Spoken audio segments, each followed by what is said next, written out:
What's up, everybody? Welcome to another edition of the Surf and Sales podcast, where everything is ad-libbed on the fly. We're like jazz, as I just told our guest. I'm Scott Leese, here with my good friend and co-host and co-founder of the Surf and Sales Summit, Richard Harris. Go to surfandsales.com. We've got some spots left for Surf and Sales 10 and 10B, or 11, whatever the hell we call it. Late November, early December. Coming down to Costa Rica, talk sales, business, entrepreneurship, leadership, all that good stuff. We're here today with our friend and new VP of sales at a company called Leadium. He's also the host of Sales Transformation, Collin Mitchell. But before we bring Collin off mute and welcome him to the show, Richard, let everybody know about our wonderful and supportive sponsor. I just like how you brought up the mute thing. It makes me think you were taking a dig at me to make sure I was. No, not yet. You have not kept yourself on mute yet. You're so far so good in this episode. Yeah, it's been a while actually. So I might have. Yeah, you're doing better. You're doing better. So want to give a shout out to the HubSpot Podcast Network. Thank you always for supporting us and supporting the sales community at large. One of the ways they do that is they have the HubSpot Podcast Network, which has a category of sales and marketing and other categories where they support different podcasts. So we are one of several. And the one I want to talk about is Scott Clary's success story. He brings on different guests and similarly brings on a lot of Q&A with it. Talks to business leaders and keynote speakers and marketing and business and startups and entrepreneurs. And, just always tries to bring something valuable that's different and enjoyable. One of the episodes that I think was really cool is one with Reeve Collins, who's the co-founder of Smart Media Technologies and of Tether, being a pioneer in the emerging technologies. He is a longstanding pioneer in digital marketing and Bitcoin and blockchain, which I don't know a lot about. So when I get a chance to listen to something or hear something about Bitcoin, I go for it. I think the last advice I got around Bitcoin was from Scott, and needless to say, we're still making this podcast. So, he will also share his biggest mistakes in his career. He'll talk about Tether's history, best example of why value is the only thing that matters, and a whole bunch of other stuff. So please check out Success Stories by Scott Clary, and particularly the episode with Reeve Collins, who's a liquidity and liquor co-founder. So Scott's two favorite things, liquidity and liquor. I mean, it's really hard to argue with that, to be honest with you, right? What do you think, Collin? Welcome to the show, Collin Mitchell. Yeah, I couldn't wait to take myself off mute. But I actually know Scott Clary. He's a good friend of mine, and it is a great podcast. So, I guess the two L's, right? I guess that's enough to get some people excited. It's enough to get me excited. Yeah, particularly Scott. Reach out to him, get him on our podcast, buddy. You're in charge. I'm a simple man. Liquidity. Scott does all the booking. The one thing Scott does handle is most of the bookings, so I appreciate that. So I like how he caveated it by saying the one thing that I do well. Well, it is one of the one things. Collin, tell everybody a little bit about what you're up to right now, man, and give people some context in case they don't know who you are about your background. Yeah, so I'll give you the quick short version, and then you guys can decide where we want to go from there. But I was raised by a single mom, dirt poor, food stamps, government cheese, lived out of motels. My dad was never around. Didn't have a lot of positive role models in my life saying that school was important. So I didn't go to school. My first job was moving furniture. And so when I got my first sales job, I knew it was my way out, and I had to make the most of that opportunity. So I worked my butt off. I was the first one into the office every day. I was the last one to leave every day. Came in on weekends to send out proposals and get my leads ready for the new week. We had a horrible setup as far as a duct taped, CRM that was, held together with duct tape. So we used these index cards and put them in a tickler file. And it was you just pull out a stack of cards and that was your calls for the day. The training was hey, here's who we call, here's the script, and just start listening to people around you. Some things were good. Some things were not so good. So I started saying some things on the phone that then somebody else came around and was hey, you probably shouldn't say that. And I'm yeah, but it's working. Pause. Yeah. What did you say? What were those things? Yeah. So we were selling products, right? And we were saying that they were US made products, and they were not US made products, but I didn't know that. The training was, not too thorough. And there was somebody next to me who was like number one on the board. And it's like, hey, he keeps saying that in his pitch. I'm going to say that. And, an older gentleman that had been there for a lot longer than me, had a lot more experience and had a more of a moral compass, said, you probably shouldn't say that. And I'm like, why? It's working. And he's like, because it's not true. I'm like, oh, okay. I had no idea. So I learned a lot of good things like hard work and picking up the phone and getting my teeth kicked in and being okay with it. But I also learned some things that I had to unlearn because I did become this, transactional commission breath salesperson that everybody hates. Yeah, I'm going to bring up one story, Scott. I think you might remember it. I once had a sales rep who every time he got hung up on, he would call back and he'd go, "Oh, Collin, I'm really sorry. I think my wheelchair ran over my phone cord and disconnected us."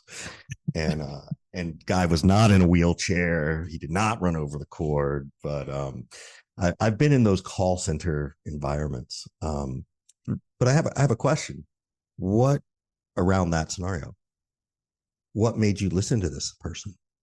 Like here you are, you described a situation of, yeah, you didn't grow up, anywhere near a traditional family. You were absent a father.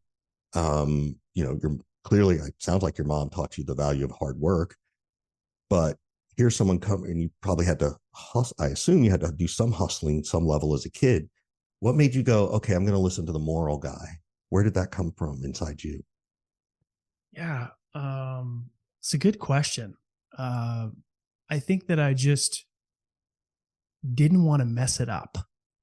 Like I was a troubled kid. And this was like this point in my life where I was really turning things around. And I was at a time in my life where I was really trying to do things right. Because that was not the case before. And so, it was like, hey, I could be honest and maybe it's a little bit harder to get the results, or I could keep lying and saying whatever I need to say over the phone to just try to cram in as many deals as I could.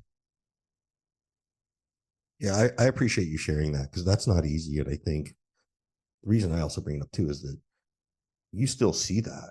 You still see that in technology all over the place and leaders encouraging you to stretch the truth or lie.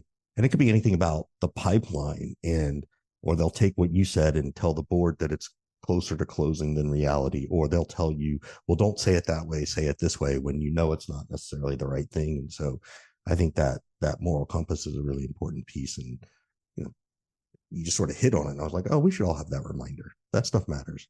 I preach all the time that we want our prospects and customers to fall in trust with us, not fall in love with us.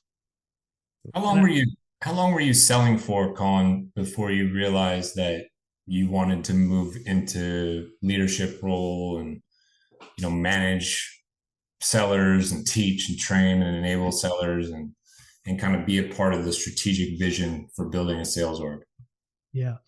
Not too long. And I ended up leaving that company because my managers had promised me a leadership position. They kept just kicking it down. Yeah, we're going to do that. And frankly, I wasn't ready to lead a team, but I think they just didn't have the courage to tell me what I didn't want to hear. Not entirely sure why, but I felt like I was just being lied to. So I was like, so I left, went to a competitor, took a VP of sales position, drove millions of dollars in revenue for them, grew a team, made a lot of mistakes, and ended up, probably needed to learn some skills before managing people that I had to sort of learn on the job, which is not recommended. What do you not recommended, but like happens more common than anyone would care to imagine? I mean, I didn't get any sales leadership training. Did you, Richard? No, it doesn't exist. Like we all get promoted, unless you go work at like a Xerox or a Salesforce, you all get promoted because you're product knowledge experts. You can handle the competition question. You know how to close. Maybe other people like you, maybe. Yeah. Something like that, right? Yeah. You maybe you helped out with some interviewing or maybe onboarding somebody by letting them listen to some call coaching, and they're like, oh, you have management potential. And it's like nowhere in there are people skills. How do I manage a person who's got a death in the family? How do I manage someone if there's sadly one of these school shootings and they know somebody there? Or how do I manage someone and hug them out the door if they're not performing the right way? Like nobody teaches you how to do that, in my mind. No, I think that a lot of people end up promoted and end up realizing like, hey, this is not what I want. Like, I'm terrible at this. I would agree. And then what? You're going to go back to being a individual contributor? That's hard for a lot of people. Really hard. I mean, you haven't worked that particular muscle. There's also like the emotional or kind of ego hit for some people potentially. Other people, though, they recognize like, you know what? I actually didn't really like being in a leadership role. I'd rather be an individual contributor. I'd rather deal with myself and myself alone. And more power to them if they feel that way. So as you look back at the different orgs that you've been a leader at, I'm sure you've made some mistakes and missteps along the way. Now you're in this new role. What's like 2 or 3 things that you screwed up before that you're not going to screw up this time?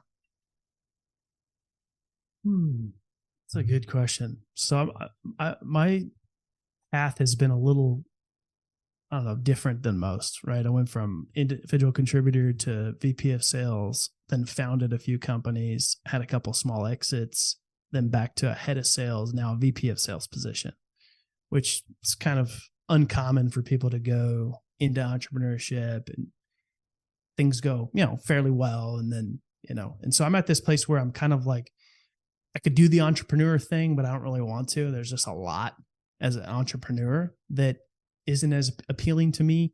And now I'm now in a sales leadership role.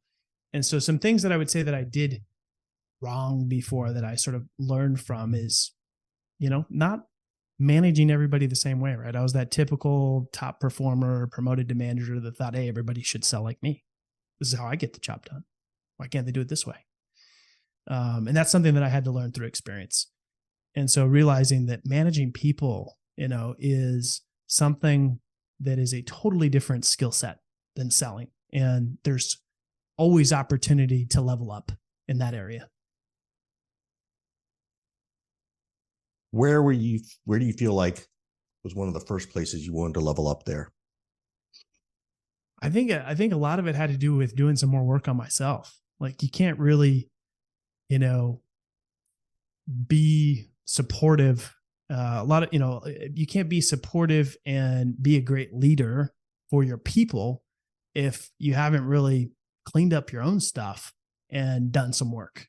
And, I personally had a lot of work to do. You comfortable sharing? Yeah. I mean, I'm a sober person, so I've been sober for 15 years. Congratulations. I go to therapy regularly. And there's a lot of things that I have to do on a regular basis to not be an asshole, exercising regularly, eating healthy, like just journaling. I don't do it perfect all the time, meditating, but like when I stop doing some of those things, I can't show up for my family, for my, employer, for my customers, prospects, my team. And it's sometimes it's exhausting. It's a lot of work. Yeah. I think the silence you hear is Scott and I going, yeah, I had that day yesterday. Yeah. There's a collective sigh from 7 billion people going through something similar right now. Exactly. What, so it's different, right? And it's something you have to work hard. What drives you now? Because you could probably go back to being an IC and not have to do some of those things, maybe, in terms of caring about other people and looking at yourself. But What drives you to want to even do that, to spend that time on yourself?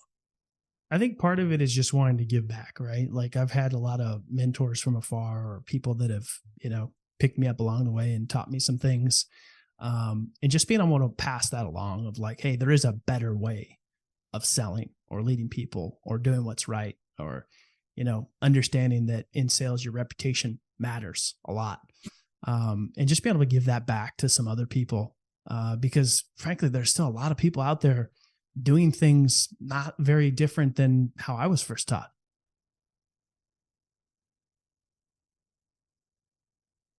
Scott, you're on mute.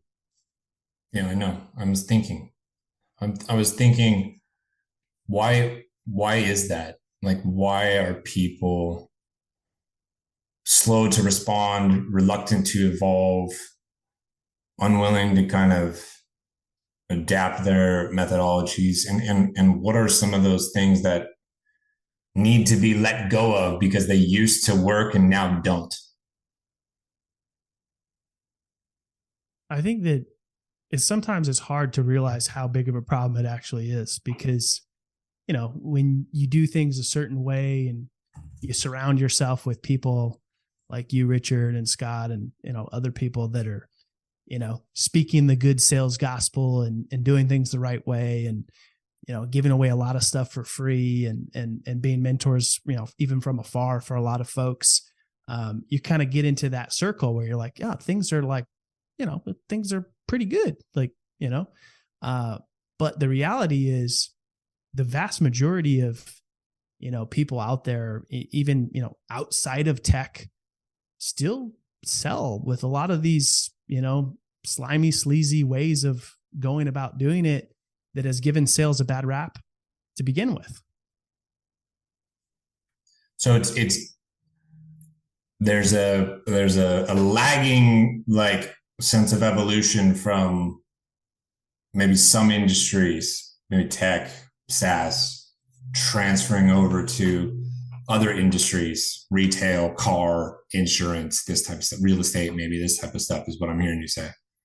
Yeah. I mean, so what do they need to let go of? I mean, we can just say like slimy, sleazy tactics or whatever, but like real tactically, if we were going to go to, I don't know, the furniture store and be like, listen, furniture store seller, like, here's something that you need to do that you're not doing. Yeah. Right.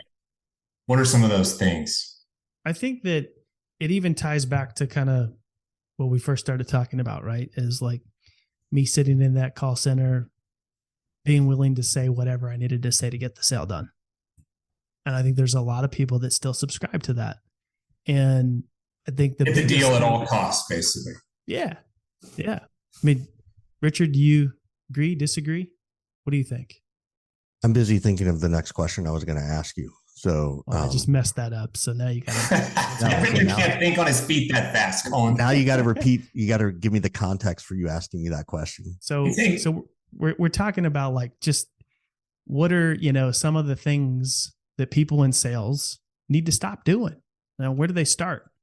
And my thought is just kind of going back to even my own experience when I first started.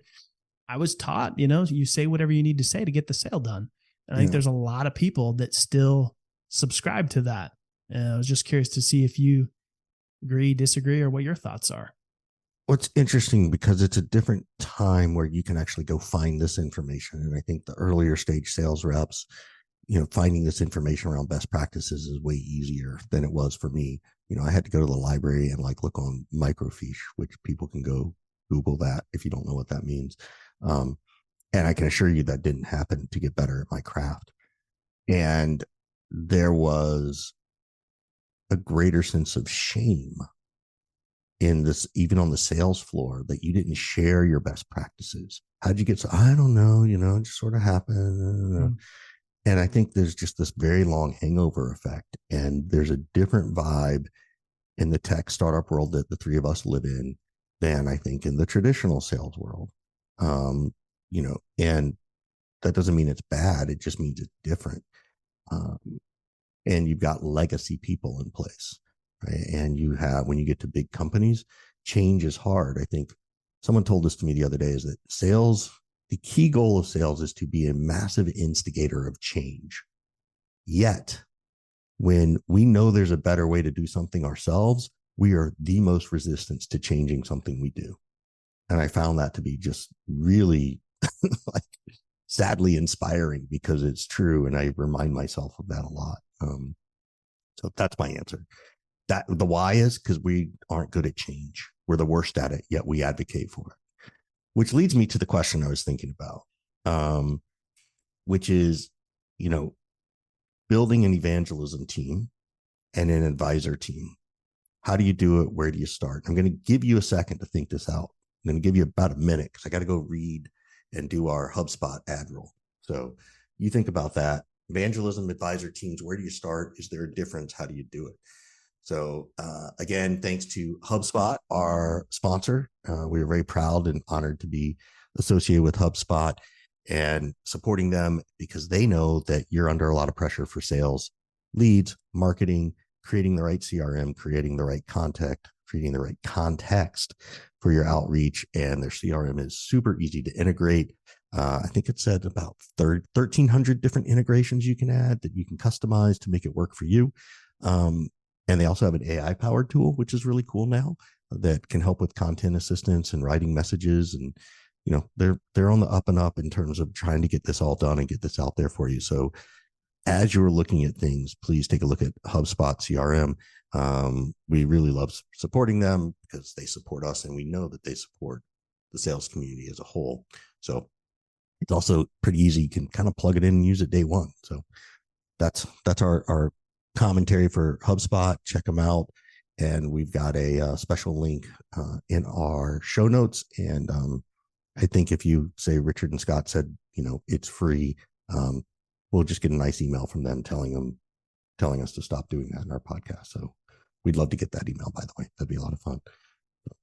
As long as they don't kick us out. But coming back, Collin, to the question, evangelism team, advisor teams, what are they? What's the difference? Where do you start? How do you, when do you, give us the lowdown in 30 seconds. Go. Oh, 30 seconds. No, I'm just kidding. Take longer. I mean, so, as you guys know, I recently, did this. And I think everybody's definition of it, like the lines have gotten a little bit blurry of, what an evangelist versus an advisor versus a brand ambassador, you name it. There's all these titles, right? Advisors, as you guys know, typically advise, this C-suite team on, go-to-market strategies and such, right? Evangelist is more, around evangelizing the solution or the problem that you solve, right? Those are kind of high-level, simple, definitions of those two things. But the lines have gotten a little bit blurry. And I think that there's a lot of companies that are, using this strategy. But I think the important thing is for companies to identify, like, am I doing this because everybody else is? Or is it actually a viable strategy to meet whatever goals that are in place, right? And so at Humantic, it made a lot of sense for us because we were a new technology and not a lot of people were aware of the problem that existed. And so having, advisors and evangelists to help us spread that message became a very effective marketing channel. Are the customers not aware, or they're not aware of that there's now a solution? I think it's both. Well, for us, they weren't aware that there was a problem. Like they didn't understand that, not knowing how to communicate to your prospects in their communication style based on their personality. They didn't even know that was a problem. Got it. Which is a huge problem for the company, because how do you talk about solving something that people don't know that exists in the first place? Yeah. And that's why building those, advisors, evangelists helps solve that. Yeah. So do you call those people, I think, are the evangelists? Yes. Right. And when you have evangelists, and again, I know because you built the community, you tried to make sure that once a month we had an evangelism meeting, right? and that we knew what was changing, what was happening, so we could talk about it when it was appropriate. I also know too that having a good evangelism team means that you're open to feedback from the evangelists. Yes. Right. So, Where which doesn't mean they're on the advisory committee, correct? correct. Right. So that we know this, I'm just sort of drawing it out. And so there's this, there is the ambassador program or whatever you want to call it, or evangelism team. Then you have an advisory committee. And then theoretically you can or should, and you tell me, a customer advisory board. Is there a difference between your advisors and your customer advisory board? And how do you see, I think there's a difference, but I'm curious how you see those. Yeah, I don't have a lot of experience with customer advisory boards, but my thoughts would be more around like product feedback, right? From customer advisory boards. But I think there's definitely a difference.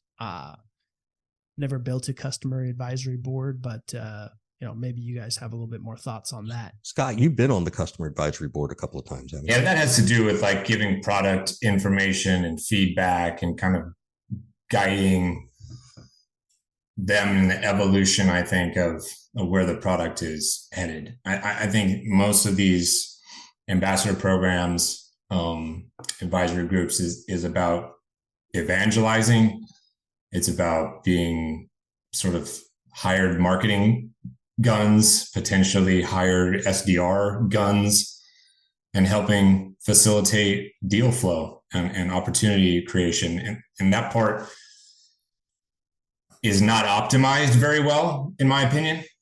There's no good tool out there that solves for that. So people are hacking it together with Slack messages and spreadsheets and stuff like that. And it's more push. It's more like, hey, here's a blog post. Can everybody engage with this? It's more, hey, we're holding this event. Can you guys comment on this stuff? When there's nothing wrong with that, but it should be more like, hey, here's a list of 200 companies that we're trying to break into and 250 contact names at those companies. Can you attach your name to the ones that you know and feel comfortable enough to broker an intro to? That's how you activate an evangelist group. And that's something that, I'm a part of a lot of these. I can't really think of one that does that really, really well. So I think maybe that's the next evolution of where these types of things are headed. Yeah, I agree. Collin, I'm gonna ask you the next question because sometimes I think there's a standard, and the standard I've seen is silly. But when someone's building let's take the evangelism team, and then maybe the advisor. But let's talk about evangelism. You ask people to be an evangelist. As an evangelist, am I going to get paid? Am I getting equity? What's appropriate if someone asks you to be in it? Because I think a lot of people get asked and then they don't realize, well, what is my time worth? And they don't know how. So how do you view that? I mean, I think a lot of companies view it differently, and we can talk about that and then I can give my thoughts on it. Typically there's some that have done it just like I've known some where they just give, the evangelist free product and that's it. And then expect them to do a lot. Not very effective. Doesn't work.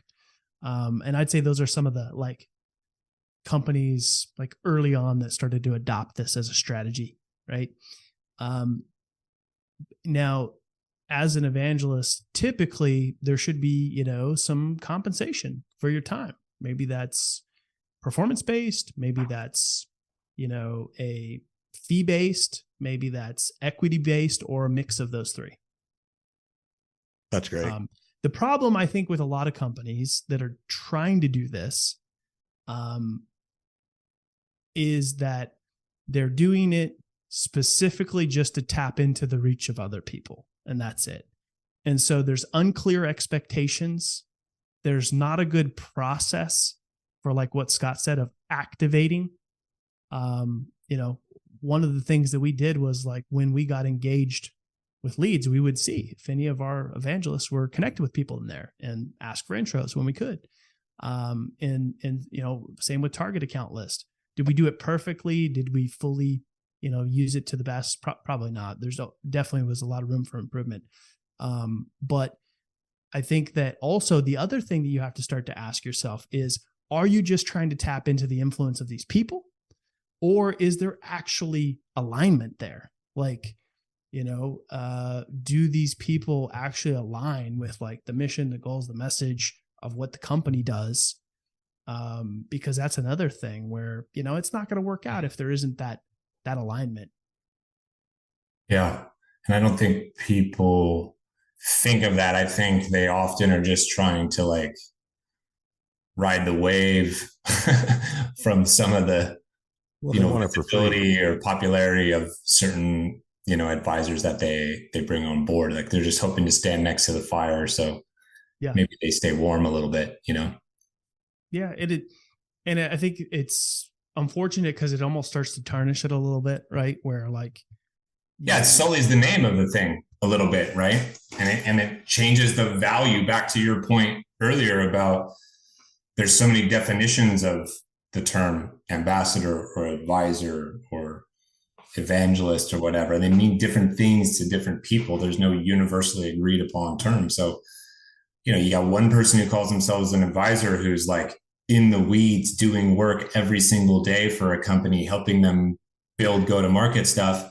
And another person's an advisor, and all they do is hit the like button on a post that gets slacked over to them once every couple of weeks. We are not the same. Vast difference there. Yeah. Yeah. Big difference. Well, we're moving towards the end of the show here, Collin. We want to give you a chance to ask us a question or two. If there's anything on your mind, and see if we can't be helpful to you. Yeah. Thank you for having me on. Appreciate it. Really enjoyed the conversation. I guess just to kind of stay in theme here a little bit, if Scott and Richard started a SaaS company tomorrow, how would you go about building evangelists, advisors as part of your go-to-market strategy? If you everything that how would you do it right? So this is an interesting one because good question. Scott's kind of got it going on already. So I might defer to him, but I will throw these out there. I think there's a referral piece that everybody can be a part of, right? So that they get comped right away if it's a paid thing. And that's sometimes harder to build. It depends. So that's one way. But and then you also have the advisory approach, right? Which does not mean just a referral piece that introduce me to your list and then I'll see if I close them, I'll give you 10%. Like that's not what that kind of an advisor is, in my opinion, or evangelist is. So I think you have to find those pieces, but I know Scott's been working on this, so I'll shut up and defer to him. Yeah, I'm not sure that I would build an official one for a software company the way that other people have done. So I'm not interested probably in kicking 50 people into a Slack channel and trying to engage them that way. I think that the only way for me to do it and do it the right way would just be to try to activate some of the relationships that I've cultivated for years. And so what I mean by that is I'd make sure that you knew I was building something. And if you ever had any questions about it, or you ever came across somebody that, might have a need for something like that you think of me. And I would make sure to have a really hefty referral program, to Richard's point. If I'm running a software company that's, selling $50,000, $100,000 deals, right? I'm paying probably, the going rate is like 10 to 15%. I'm probably paying 20 to 30%. So you send me over a deal, you're going to make 30 grand.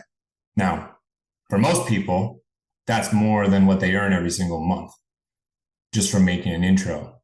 So, if I think about my 108,000 followers on LinkedIn, for example, maybe there's 50 to 100 people there that I 100% believe would like be able to refer stuff, my way.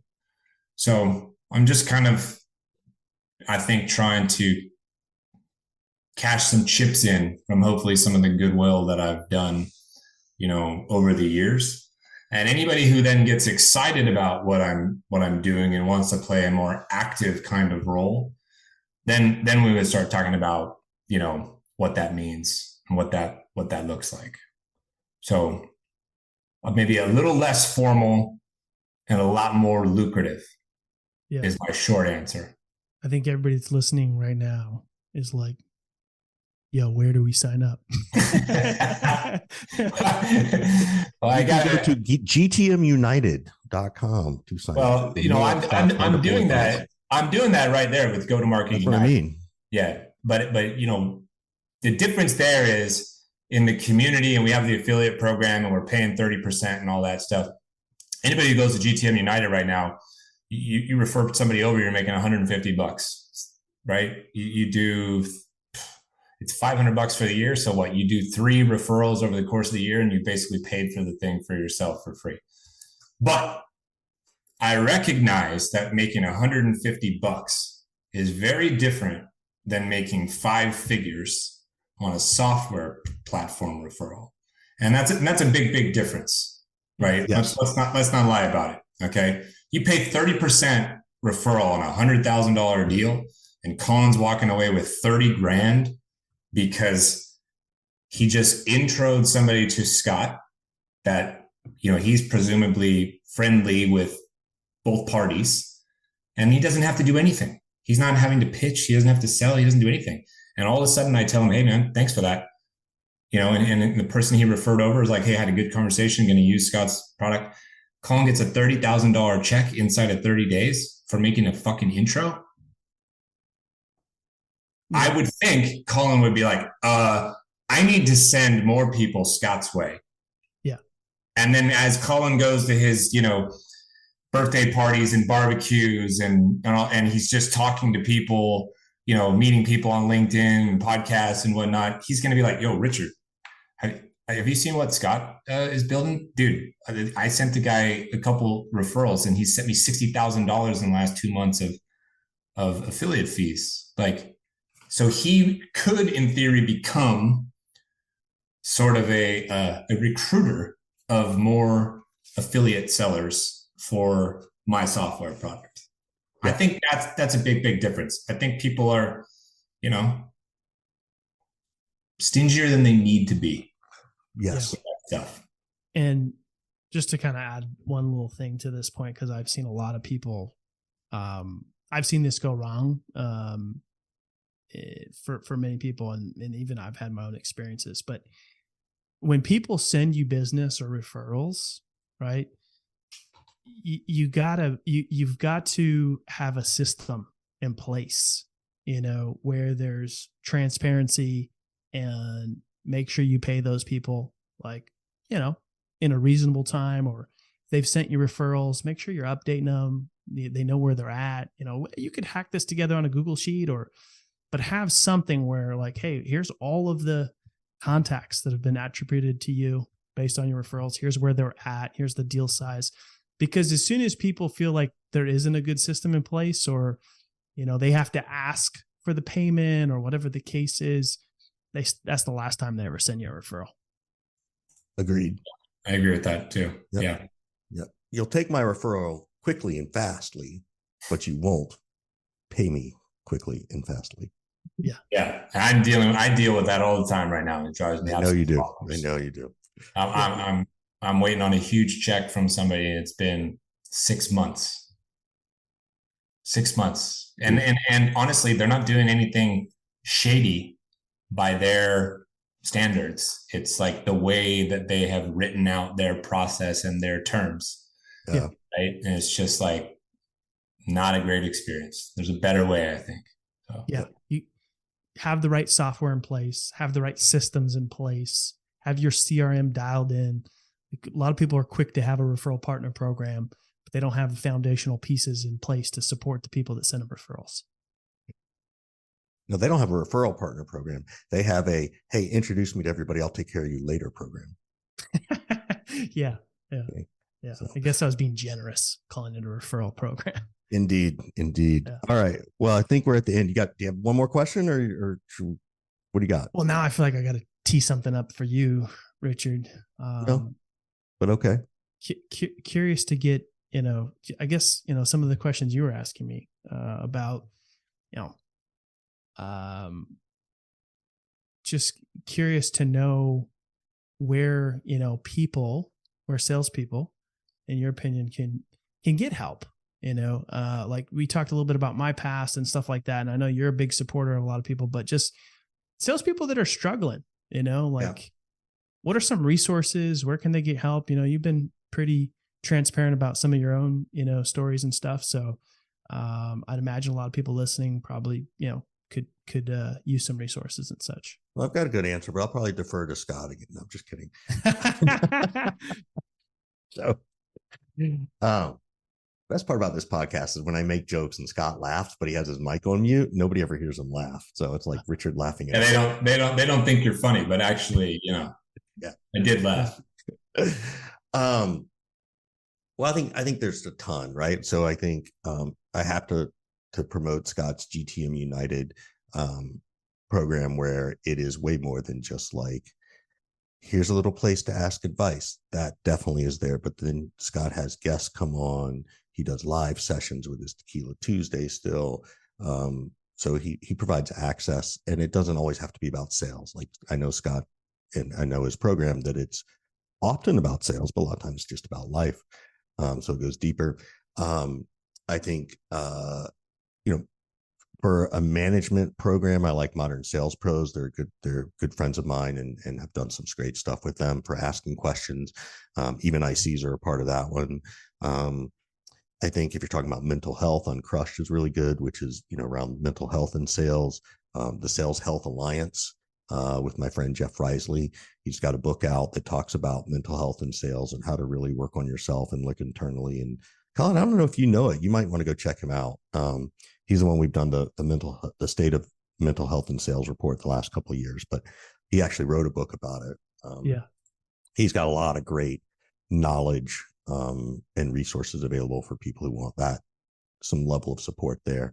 And I also think just LinkedIn in general, like, yeah, you got to get through some of the noise, but you find the people you like to follow and you unfollow the ones you don't, and you find those people. And then the final piece is ask questions. Scott and I are both like, you text us, you email us, you LinkedIn us, you'll get an answer. Try to ask a good question, not, hey, do you know anybody over there? More like, hey, how well do you know this person? And would you be comfortable sending this message to refer me?